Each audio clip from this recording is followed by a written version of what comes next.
Let's start as we always do with a strong voice. This is a voice of strength. Ladies and gentlemen, I give you Isabel Oakeshott, Talk's International Editor. Yo, how are you?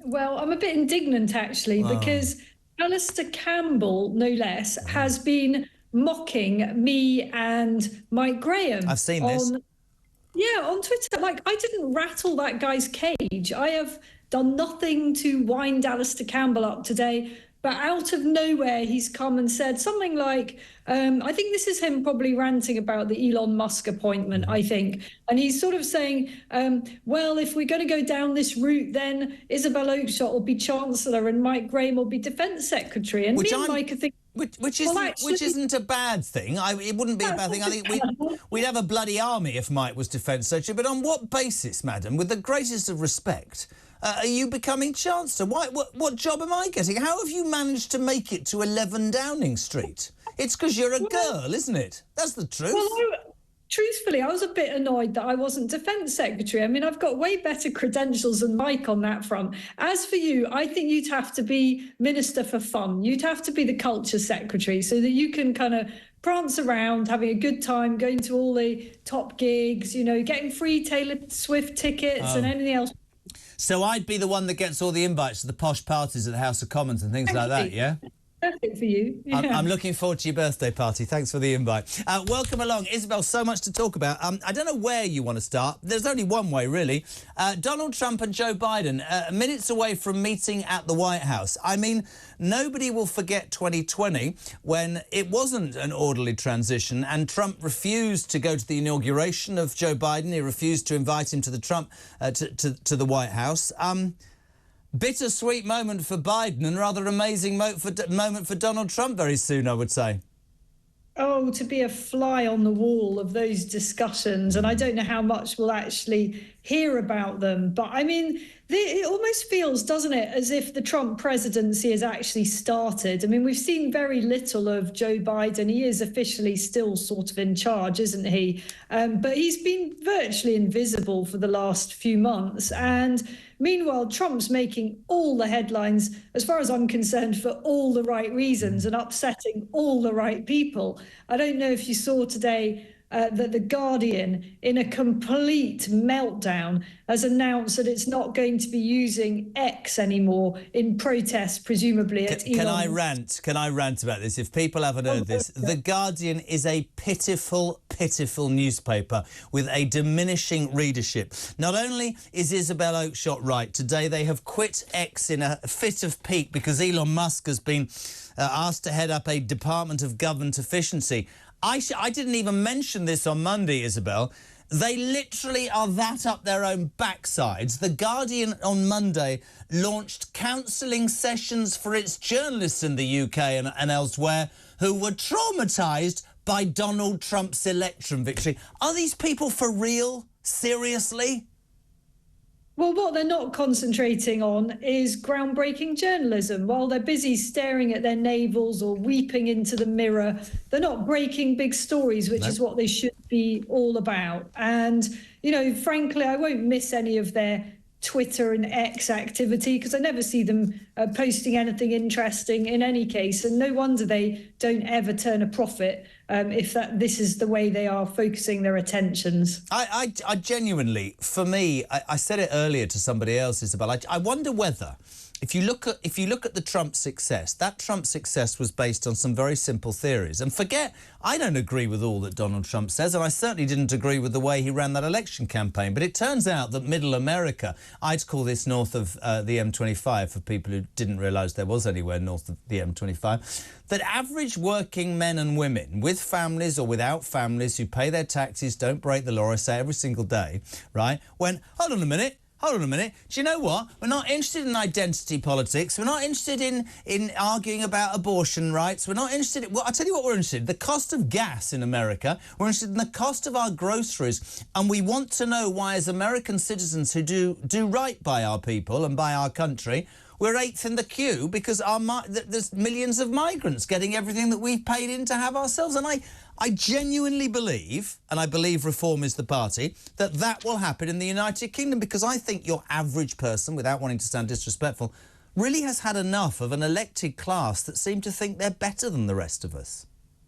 Undoubtedly, that is true. And the question is, who stands to benefit politically? I was really interested to watch Prime Minister's questions today because it's only Kemi Badenoch's second outing as leader of the opposition. And her first outing, she got very rave reviews for. So I wanted to see if, what all the fuss was about. And I must say that, as the new Conservative leader, she really made Keir Starmer look pretty lame. Far be it from me to trumpet the revival of the Conservatives, because I think that the nation has a long way to go before forgiving everything that they did and didn't do. But I think politics could get more exciting if Kemi Badenoch continues in the way that she seems to have started. And, there are then real choices for people to make coming up to the next election, which unfortunately for all of us is a very long way off. That's true. But, lots of people already bitterly regretting having voted Labour, as all the things that they were fed up about under the Conservatives just continue to get worse. And actually, we were talking on another show today, the Conservatives were a disgrace.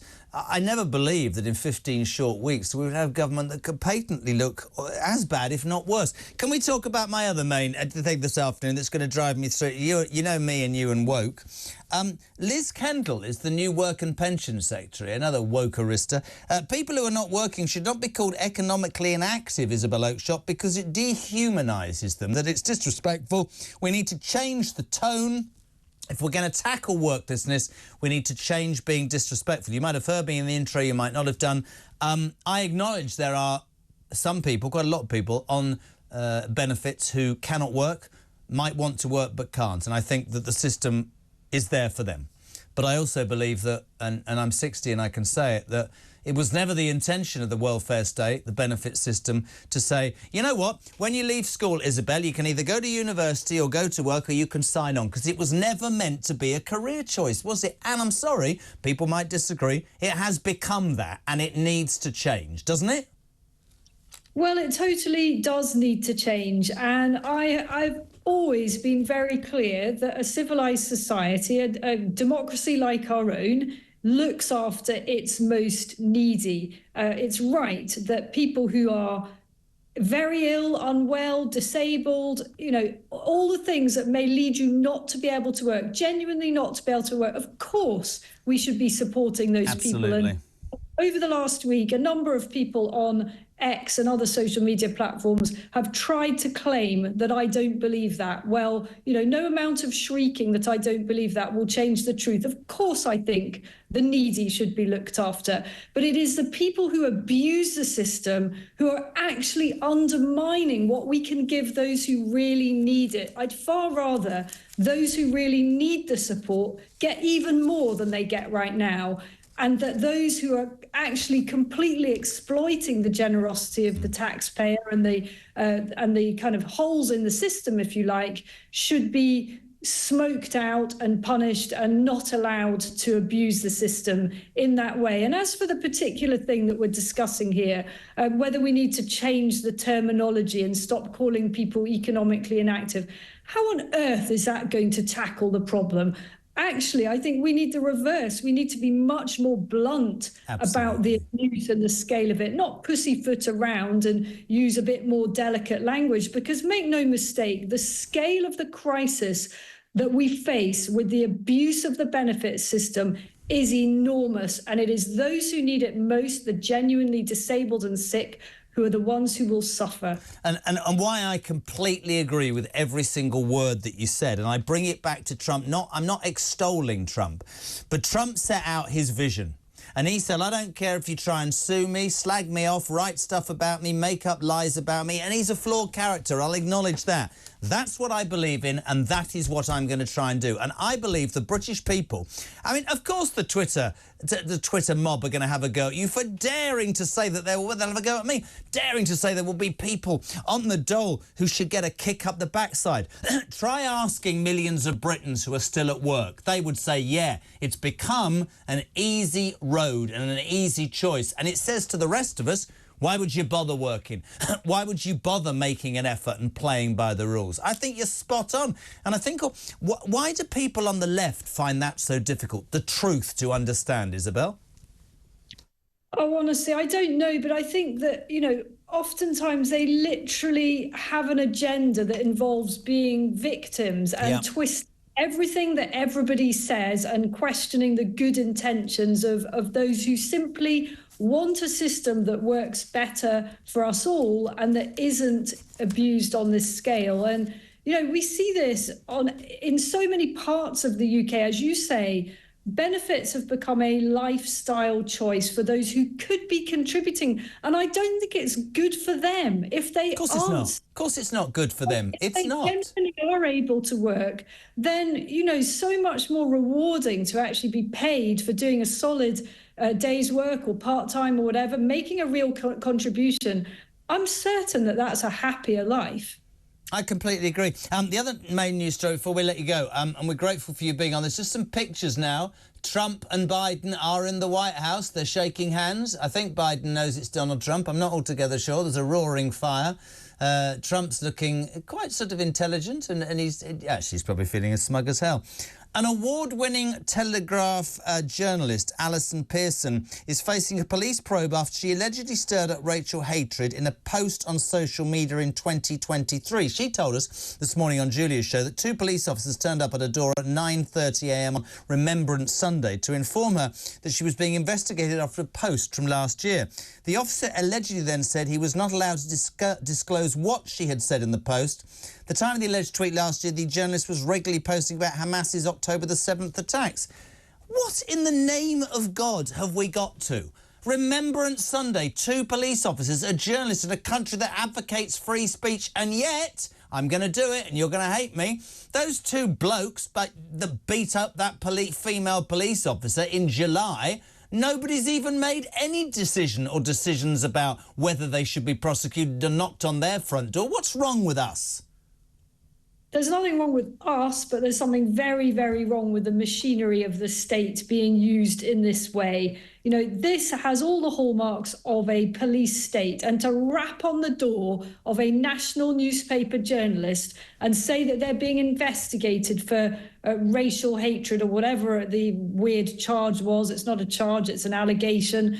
And then not actually tell that journalist which of the messages or posts on social media has apparently caused this outrage. I find it deeply sinister, really worrying. And I tell you what, I fear that exact thing happening to me. And it could happen to any of us on Talk or any number of other platforms where people are just telling it as it is. This is industrial again, this whole kind of industry of offence and using the police for this sort of purpose. It's wrong. I don't think that the police should actually follow orders to pursue these types of complaints because they're quite obviously spurious and they're not what kind of society we should be. And apart from being anti, if you like, freedom of speech, it's always seemingly the people that talk about things that the silent majority or people who listen and watch stations like this, it's never the other stuff. You don't hear about,